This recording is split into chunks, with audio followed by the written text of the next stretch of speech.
E aí, meus amigos, como é que foram essas eleições, hein?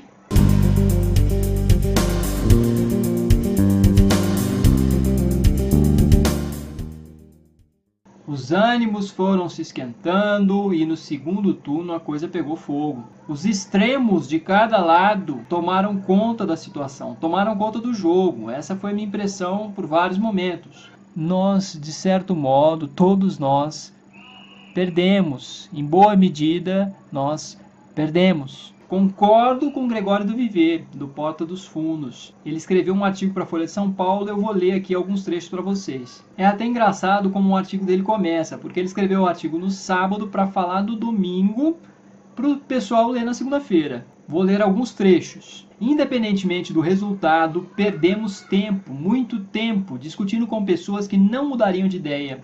Perdemos amigos no Facebook e na vida. Perdemos a linha, perdemos a compostura, a razão, a paciência, a dignidade. Perdemos a mão. Ninguém mandou a gente botar a mão no fogo por pessoas que a gente não conhece direito. Aí no parágrafo seguinte ele fala do Rio de Janeiro, como foi a eleição lá. Eu vou pular direto pro parágrafo de São Paulo, porque eu achei que os trocadilhos ali ficaram muito engraçados. No estado do PSDB, São Paulo perdeu.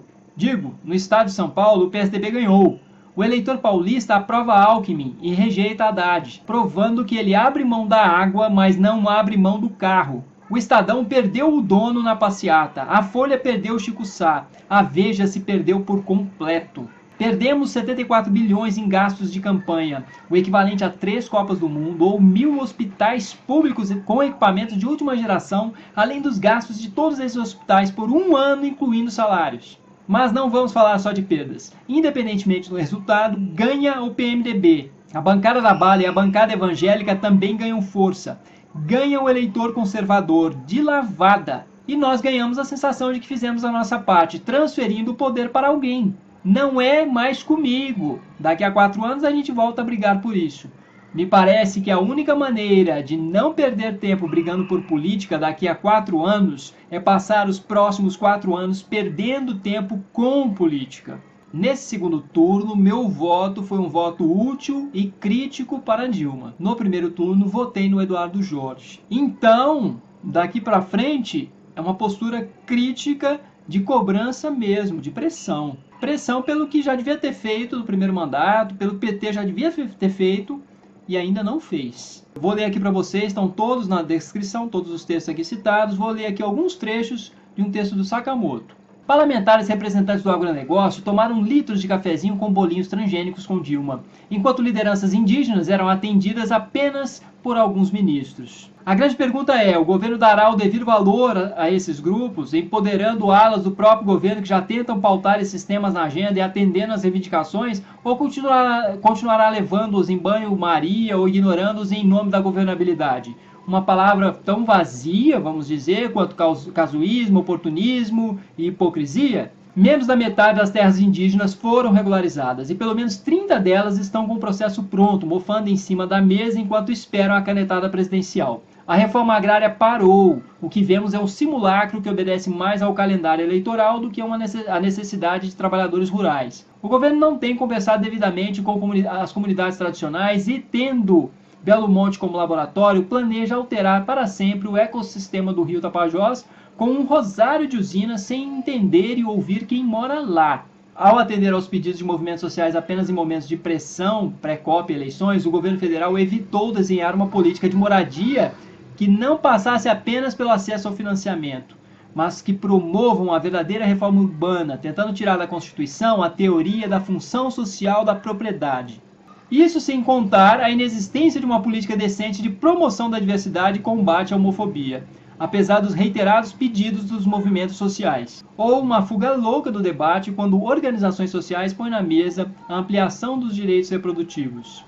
E uma subserviência completa para a tristeza de sindicalistas não pelegos quando o assunto é responsabilizar financiadoras de campanha, empreiteiras, como dizem, e responsabilizar essas financiadoras de campanha pelas péssimas condições dos operários da construção civil. Enfim, a lista é longa. Desde quando um governo conciliador tem que ser um governo que ignora os direitos fundamentais? se for o caso de haver conciliação, ou que não garante serviços públicos de qualidade e não promove uma boa reforma política. Não é porque vai ser conciliador que não vai ter que fazer isso. Pelo contrário, seria um governo que garantiria a todos um quinhão de dignidade há muito tempo negado, para os que votaram tanto em Dilma quanto em Aécio. Muita gente que tem experiência em Brasília duvida disso e diz que Dilma colocará a culpa no parlamento, o qual é mais conservador. Mas a questão para esses movimentos e essa militância não é o governo federal tentar e conseguir pouco, por exemplo. É o fato assim de nunca nem tentar, e vai ter que pelo menos tentar. Então, a pressão começa já, começa agora. E um artigo do Renato Janine Ribeiro foi publicado no Valor Econômico, vou colocar o link para vocês também, um link que vocês possam ler, não no Valor Econômico, tem que pagar lá, tem que ter assinatura, mas vamos lá, ele diz assim: hoje Dilma é criticada pela gestão, a produção cresce pouco e o patronato não gosta dela. Um de seus problemas seria o fato de que não dialoga, ela manda. Isso afeta as relações com os empresários, mas também com os políticos e com o próprio povo.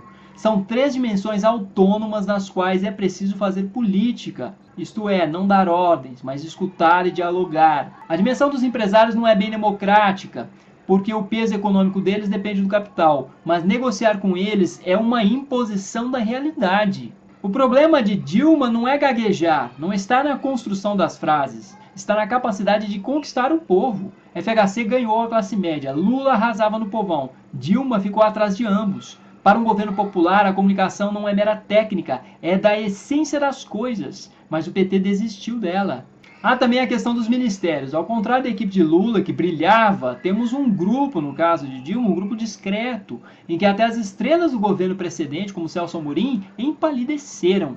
A presidente estará disposta a delegar mais, a confiar mais, porque Dilma é muito centralizadora, praticamente não delega, e aí simplesmente as pessoas não trabalham, a coisa fica meio atravancada, as pessoas não conseguem brilhar, os ministros aí não conseguem brilhar.